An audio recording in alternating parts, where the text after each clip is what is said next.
Is everybody ready? Good morning, and thank you all for being here.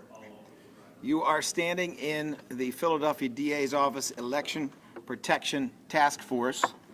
I will be introducing a few people, but I want to make sure that you know that there are probably more than 60 assistant district attorneys who are playing different roles today.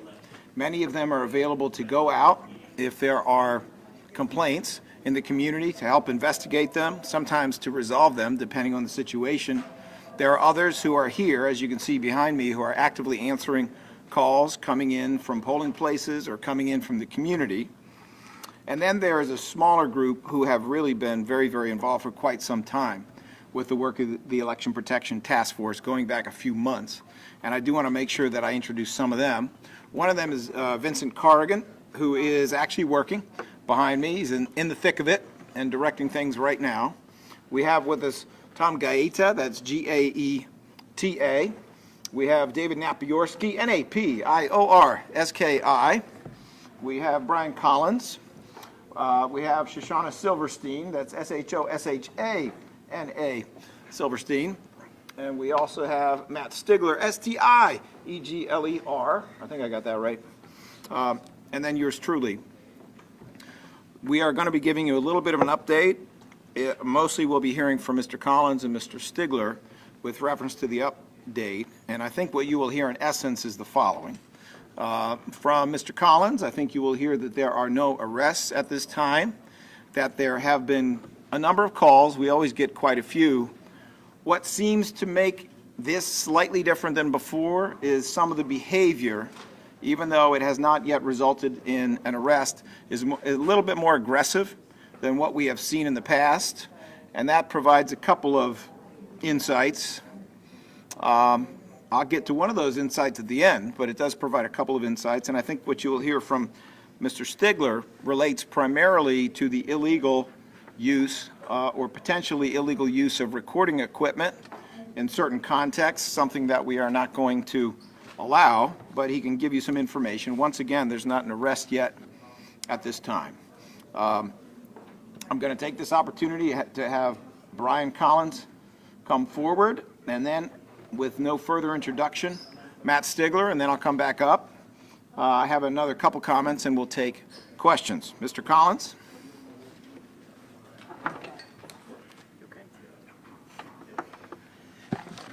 Good morning, everybody. So as the DA said, we've gotten several dozen calls this morning. I don't know the exact number. We've sent out some ADAs to respond to a couple of different locations. There's been no arrests. Passions are running high. Obviously, it's a tightly contested election. So folks from both sides have been calling us with various issues and concerns. The main thing that we want to remind everyone for today, throughout the day, is that supporting your candidate, whoever it is, obviously totally acceptable and encouraged. What we want to make sure that people are not doing, though, is blocking the entrance to any polling locations, doing anything that might be considered intimidating of a voter from either side, one way or the other.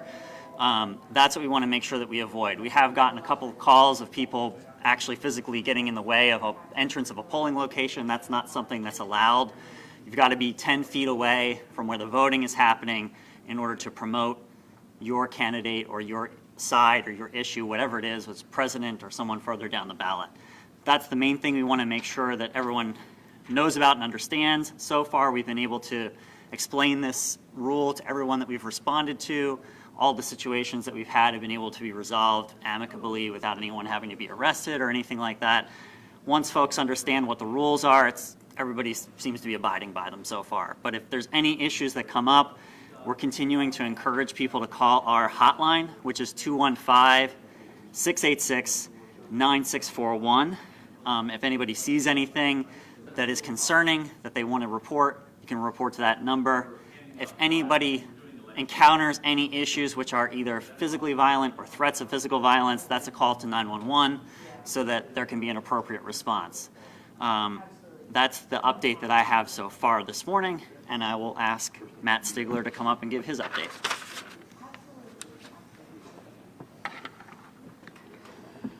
We're aware of recent reports of hidden camera filming of Philadelphia election workers, and we're also aware of media reports of plans to film poll workers and voters.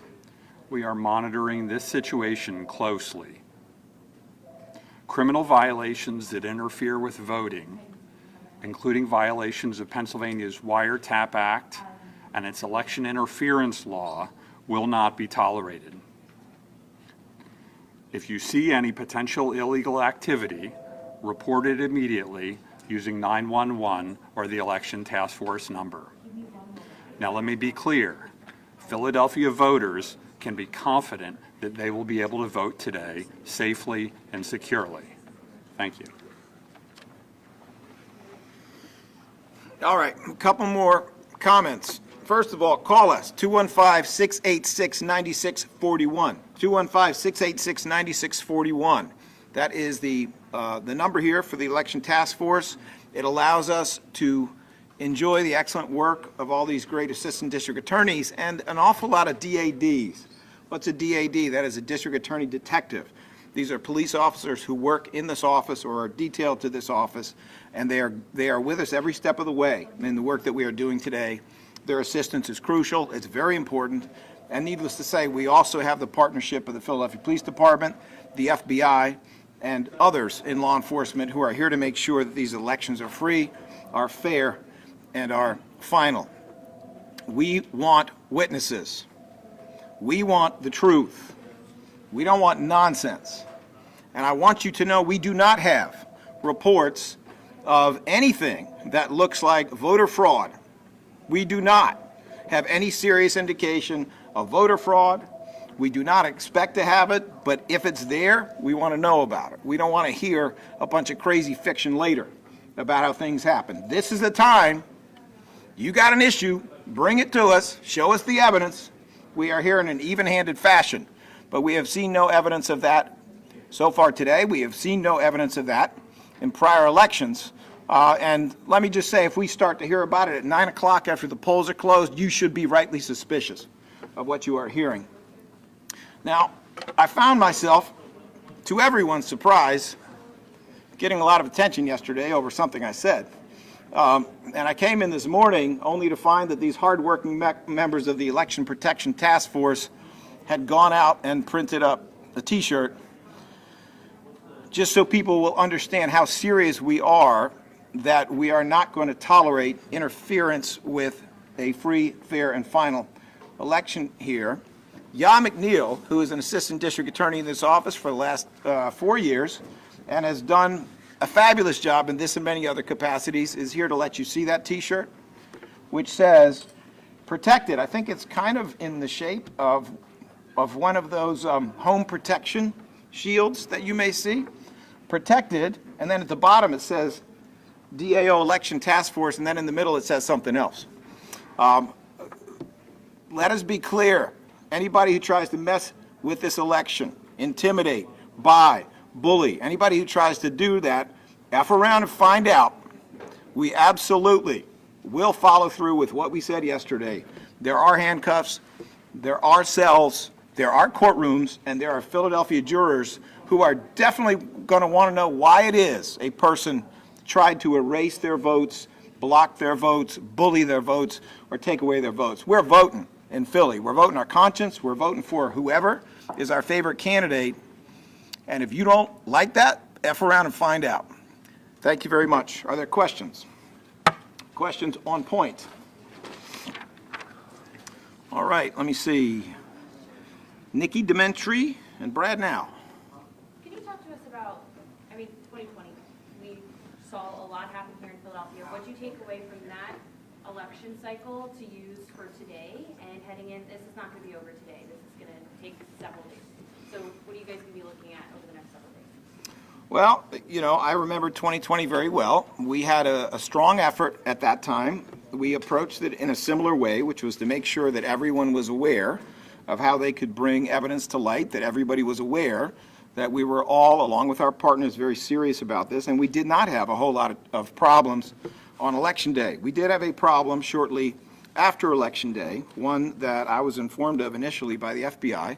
PPD and FBI in this office worked together closely and that was two men driving up from Virginia who ultimately were convicted for criminal actions that they took in relation to the count that occurred after the election.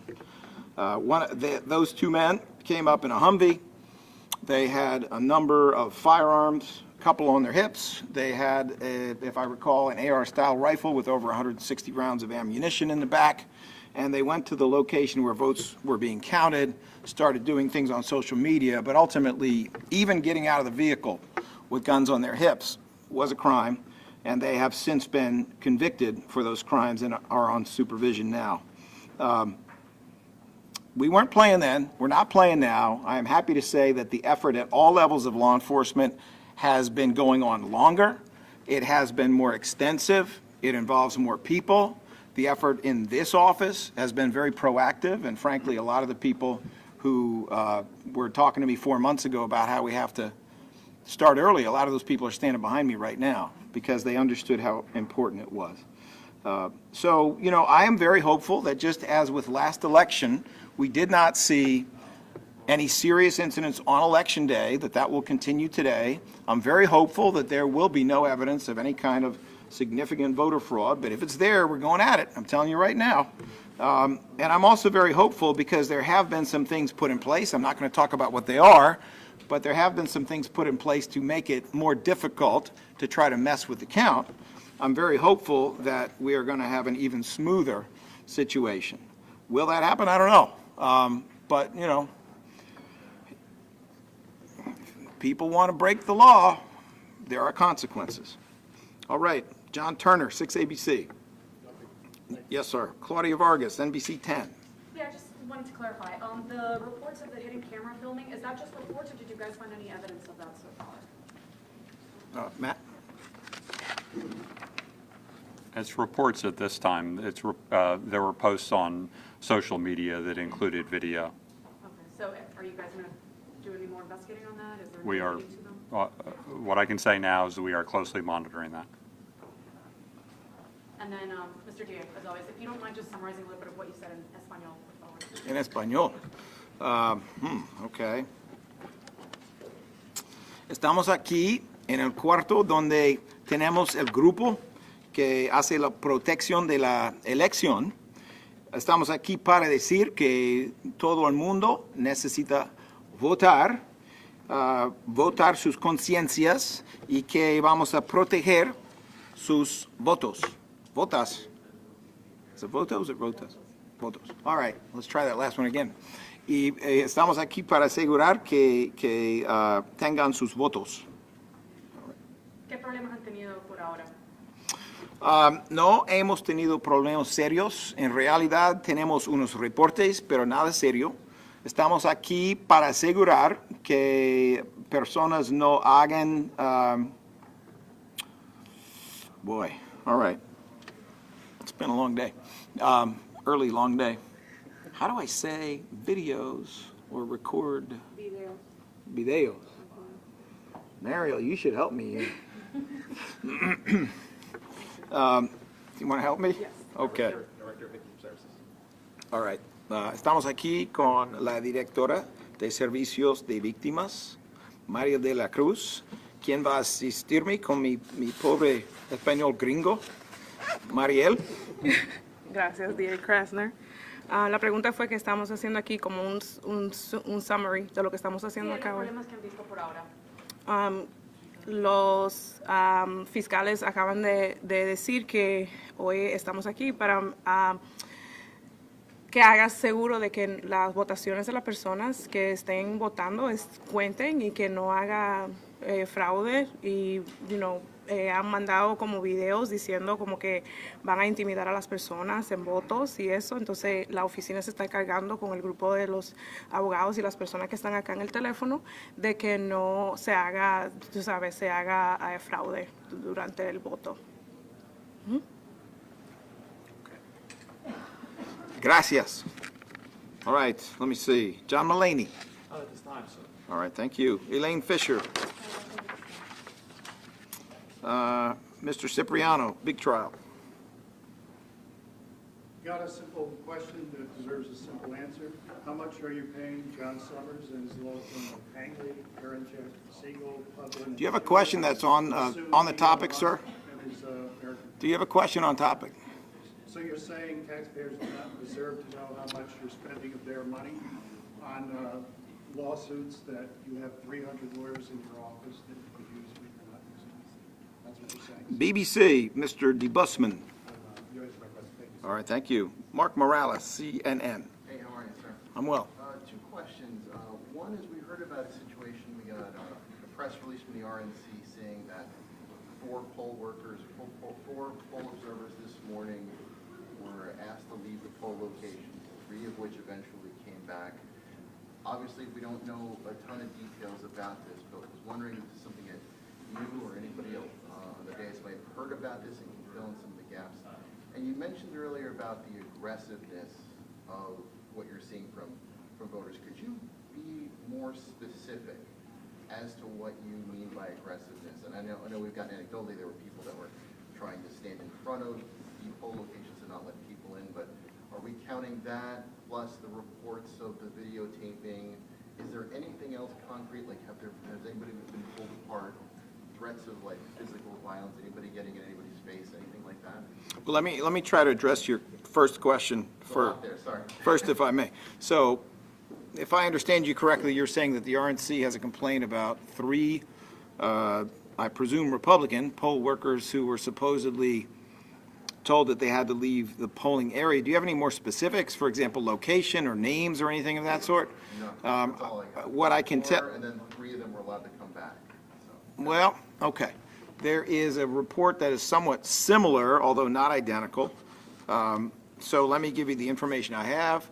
I'm aware of a single incident in which there was a disagreement among people who were at the polls. There were 2 people at the polls, as I understand it, who were insisting on going to the back of voting booths, and they claimed it was for the purpose of recording serial numbers on those voting booths. Other poll workers were not comfortable with that. They were asked to leave. We had an attorney and a DA detective go to check into it, and upon checking into it, we determined that the 2 who had tried to get behind the machines did in fact have credentials. Even though they had been asked to leave, they were then readmitted. We made sure that they were readmitted. I don't have a report about 3 people. I have a report about 2 people, and I do not know if it's the same location. But I know that their absence from the area was brief and was, was the consequence of a disagreement about whether or not it was appropriate for them to be getting behind voting machines, especially while voting was going on. That I'm aware of. Let me check. I can get that too. I'm not aware that we received any complaint from RNC. Yeah. What was it? 57 Willow? Where's address? Okay, so the incident I just referred to is 5700 Willows. That we do have information, I'll let Mr. Collins provide it, about something separate about poll workers initially not being seated. He can explain that. You should know that there were an awful lot of late, or not, if not late, recent requests for credentials, so there may have been a little bit of confusion around that. Mr. Collins, you want to address that, and then we'll move on to the second question? Sure. Good morning. So we had a couple of calls first thing in the morning this morning, which is not atypical, that there were some confusion about which of the poll workers were supposed to be seated to actually run the polling locations this morning. There are several different positions, all of which I don't need to get into, about who actually goes in and runs the polling location. Some of those people are voted in by the voters, some of them are appointed by the city commissioners, and then some of them are also appointed by the courts. So we were involved this morning, along with our partners at the city, to make sure that the appropriate people who were supposed to be appointed were actually getting into work, the polling locations, checking to make sure that the appropriate orders were in place and that their identifications matched who they were supposed to be. As far as I'm aware, all those situations have been resolved. So the only thing, it was only those 2 folks. Right, those calls are the ones that I'm aware of. Yes. All right, and then I believe you had a second part to your question. Yeah. Mr. Morales? Aggressiveness of folks nowadays. Mr. Collins, you want to address that? And Mr. Stigler, I have an update possibly, so why don't you do that while I take it? Sure. I think the main thing that we're referring to is actually what you had asked about earlier, which is we haven't seen as many calls previously of people actually standing in front of an entryway to a polling location. So that's a little bit different than what we had seen in the past. I think some of it just comes down to confusion about what the rules are. Once we've gone out to explain it, all the situations that we've encountered so far have been able to be resolved without any further incident. We're not aware of any specific, allegations or threats of any physical violence or threats to polling locations or anything like that at this time. Do you want to talk a little bit more about any of the recording and how that factors in? Well, I mean, just to add the obvious, hidden camera recording of election workers and voters and poll workers, that's not normal. That's not something that we've seen in the past. So if that's occurring, then that's a significant escalation of what's happened in the past. And this is videos that you folks have had, you saw this on social media or was sent to you, but it wasn't like a poll worker was saying, hey, somebody's recording me. Like, that's not what happened, right? It involves posts that were made on social media by the recording by persons who purported to record their interactions with election workers. I see. So but there have been no reports of election workers saying, so some strange man is coming and recording. Like, you haven't fielded any of those. I'm not sure I can answer that question. All right. Is it Mattathias Schwartz? Did I mispronounce your first name? No, you nailed it. Okay. District Attorney, are you, when you and your staff are talking about the hidden camera videos, does any of this refer to the post that I changed to Keith last night from Philadelphia? Let me see. Mr. Stigler? Yes. All right. Thank you very much. We will be available later. If there are significant developments, we certainly will notify as soon as we have them. Got one more for you, sir. No, you don't. Thank you. This is an election question.